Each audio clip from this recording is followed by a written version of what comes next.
trabalho dos historiadores que vai fazendo do nosso passado também uma história nova. Roger Crowley esteve em Óbidos para apresentar o seu mais recente livro, Descobrimentos, que dá conta de Portugal como o primeiro império global do mundo.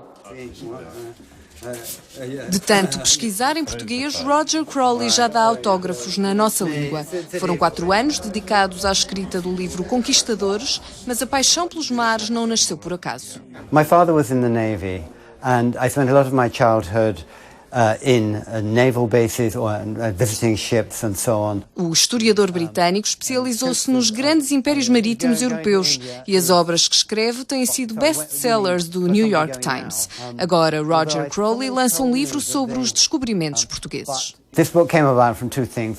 The previous book that I had written had been about Venice, and by 1500 the Venetians became very worried because the Portuguese had sailed to India. But at the same time, by accident, I had an email from a Portuguese man who lives very close to where I live, who said he'd read my books and he's a great Portuguese patriot, and he said, "You ought to write a book about the Portuguese, come and have a drink with me."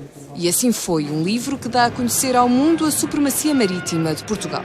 What the Portuguese contributed to world history is very important because they're the first people to join up the world, really. I think sailing to India linked the world of Europe with the world of the East. Portuguese were the first people to create a global empire.